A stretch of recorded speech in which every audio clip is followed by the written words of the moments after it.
सदगुरुदेव भगवान की जय। श्री मौनी बाबा भगवान की जय। शिवोहम शिवोहम शिवोहम। गुरु गीता में गुहा साधनाओं के गोपनीय रहस्य समाये हैं। इसके ये रहस्य सुपात्र साधकों की अंतः चेतना में स्वयं ही स्फुरित होते हैं। गुरु गीता का सविधि पाठ करने वालों को साधना से संबंधित अपने प्रश्नों का हल जानने के लिए कहीं भटकने की जरूरत नहीं है। बस ज़रूरत है तो केवल अपनी श्रद्धा को सघन करने की, भक्ति को प्रगाढ़ करने की और गुरु गीता की पाठ साधना में नियति होने की। यह नियमित ही उन्हें सब कुछ दे सकने में समर्थ है। जो साधक हैं, जिज्ञासु हैं, ब्रह्म विद्या प्राप्ति के इच्छुक हैं, उन्हें कहीं अन्यत्र नहीं जाना है। बस स्वयं में अपनी साधना में स्थिर होना है, अपनी गुरु भक्ति को और अधिक दृढ़ करना है। गुरु भक्ति का चुंबकत्व गुरु कृपा को स्वयं ही आकर्षित कर लेगा। शिष्यों साधकों के लिए यहाँ संकेत बस इतना है कि गुरु गीता प्रकट में गुरु महिमा की कथा है, पर रहस्यार्थ में इसका प्रत्येक श्लोक सिद्ध मंत्र है। मातृका बीजों के साथ इनकी सम्यक साधना ब्रह्मांड की आश्चर्यकारी शक्तियों को साधक की ओर आकर्षित करता है। इस तरह जो गुरु गीता की साधना करते हैं, उनकी भाव चेतना गुरु गीता के मांत्रिक प्रभाव से आध्यात्मिक साधनाओं के लिए स्वयं ही परिष्कृत होती जाती है। उसमें स्वयं की ग्रंथि भेदन, चक्र, जागरण, कुंडलनी, उत्थापन आदि क्रियाएं होने लगती हैं। योग के तत्व रहस्य उनके अस्तित्व में स्वयं ही प्रकट होने लगते हैं और अंत में प्राप्त होती है तत्व दृष्टि, जो समाधि की दुर्लभ अनुभूति है। साधना की सुदीर्घ परंपरा में ऐसे कई यशस्वी साधक हुए हैं जिन्होंने केवल गुरु गीता के साधना संबल से आध्यात्म की उच्चतम सिद्धि प्राप्त की। समर्थ साधुओं का यह अनुभव इस गुरु भक्ति कथा के पिछले क्रम में अनेक स्थानों पर प्रकट हुआ है। भगवान सदाशिव ने माता हेमवान सुता को अनगिनत विधियों से यह रहस्य बताया है। पिछले क्रम में भी उन्होंने यह रहस्य बताते हुए कहा है कि हे पार्वती, यह गुरु तत्व इतना गोपनीय है कि इसे कार्तिकेय, गणेश एवं विष्णु आदि देवों को भी नहीं बताया जाना चाहिए। मेरा यह वचन सत्य है। भगवान भोलेनाथ फिर से कहते हैं, हे देवी, जिसका चित्त पूर्णतया परिपक्व और श्रद्धा भक्ति से युक्त है, उन्हीं से इसे कहना उचित है। हे प्रिय, तुम मेरी आत्मा हो, इसी कारण मैंने यह परम गोपनीय रहस्य तुमसे कहा है।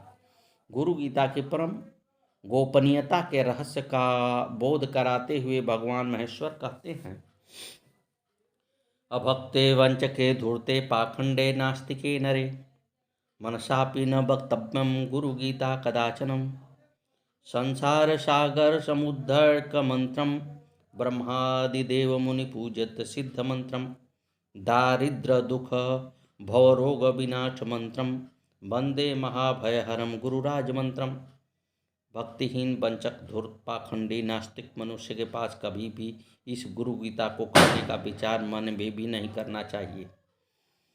संसार सागर से उद्धार का एकमात्र मंत्र यही है। यही ब्रह्मा आदि देवों एवं मुनियों से पूजित सिद्ध मंत्र है। यह दरिद्र, दुख व भव रोगनाशक मंत्र है। मृत्यु रूपी महाभय को हरने वाला, सर्वश्रेष्ठ भव रोग हरने वाले इन गुरु गीता रूपी गुरु मंत्र का मैं बार बार नमस्कार करता हूँ।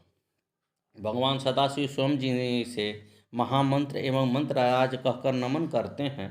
उनकी महिमा एवं प्रभाव की सीमा भला कैसे मापी जा सकती है। हजारों साल से भारत भूमि के महासाधक भगवान शिव के इन वचनों को सार्थकता का अनुभव करते आए हैं। यह अनुभव उस प्रत्येक व्यक्ति के लिए सुलभ है जो शिष्य है, साधक है, जो यथार्थ में आध्यात्म विद्या का अभित्सु है, जिसमें तीव्र अभिष्ठा है, जिसकी भाव चेतना अपने सद्गुरु को समर्पित हो रही है, जो अपने को गुरु चरणों में निवेदित कर चुका है। वह अपने जीवन में इस विरल अनुभव को सहज पा सकता है।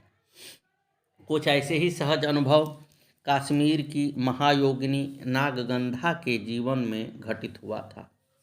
नागगंधा अपने प्रारंभिक जीवन में सामान्य बालिका थी, जैसे कि अन्य बालिकाओं के जीवन में होता है। उसका भी विवाह हो गया। इसे दुर्भाग्य कहें या दुर्दैव अथवा फिर लीलामय भगवान को अपने भक्त की परीक्षा। नागगंधा का वैवाहिक जीवन पीड़ा प्रताड़ना का सघन साकार रूप था। गृहकार इसी के साथ अपने पारिवारिक जनों द्वारा दी जाने वाली पीड़ा, यह सब कुछ असहनीय था। भोली बालिका नागगंधा की भावनाएं रोज तार तार होती थी। अपने ही कहे जाने वालों के व्यंग कटुपक्तियों के तीरों से उसका अंतःकरण रोज ही विदीर्ण होता था, पर कोई अन्य मार्ग भी तो नहीं था। बिलखते हुए रोज छटपटाते हुए घर के काम करना, यही उसकी नियति थी। एक रात जब वह अपने घर के काम पूरे करके वहीं कमरे में फर्श पर लुढ़क कर सो गई थी, तभी उसने एक विचित्र स्वप्न देखा कि कोई स्त्री उससे कह रही है, मुझे पहचान, मैं तेरी माँ हूँ। तेरे साथ जो कुछ भी हो रहा है यह ज्यादांतर भोग है, थोड़े ही दिन में समाप्त हो जाएगा। अपने भविष्य के मार्ग की खोज के लिए गुरु गीता का अनुष्ठान कर। यह स्वप्न कुछ अद्भुत, विचित्र एवं विलक्षण था। सोई नागगंधा उठकर बैठ गई। अब उसे पहले से अच्छा लग रहा था, परंतु साथ ही कई प्रश्न भी थे। कौन थी वह स्त्री?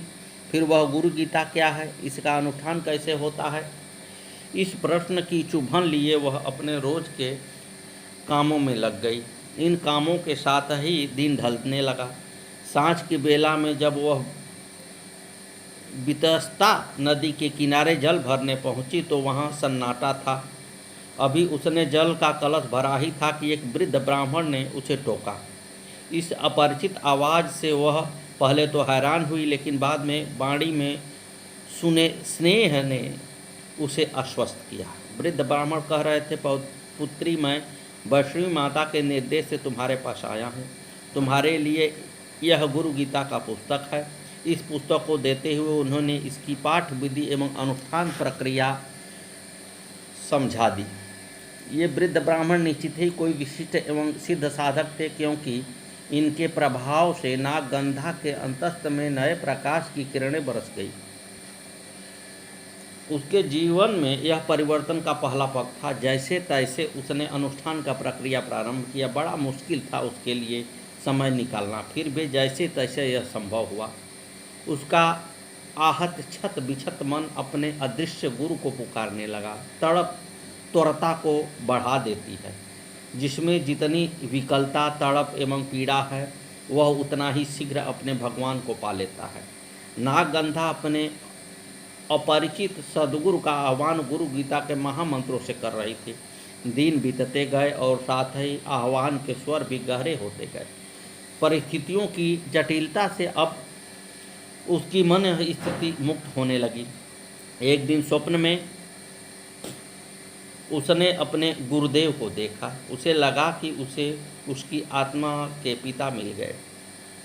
इस स्वप्न से वे ज्यों ही जगी तो देखा कि स्वप्न पुरुष प्रत्यक्ष में उसके सामने खड़े हैं।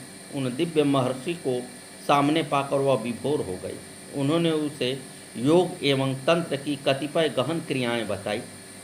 इनके निरंतर अभ्यास से उसे योग एवं तंत्र की विद्या में प्रवीण बना दिया। शनैः शनैः वह संसार के समस्त बंधन से मुक्त हो गई। पीड़ा के गर्भ से एक महासाधिका नागगंधा का जन्म हुआ। कालांतर में वह एक ही तत्व का उपदेश देती थी, गुरु को पुकारो। वे सर्वसमर्थ अपने शिष्य को अनायास ही सब कुछ दे देते हैं। यह पुकार हम सभी के अंतस्थ में जगे, तभी हमारा शिष्यत्व सार्थक हो सकता है। गुरु गीता के महामंत्र हम सभी की चेतना में संजीवनी की भांति धुलें तो समस्त सिद्धियां सुलभ हो सकती हैं। सद्गुरुदेव भगवान की जय। श्री मौनी बाबा भगवान नमो नमः। आगे की कथा कल।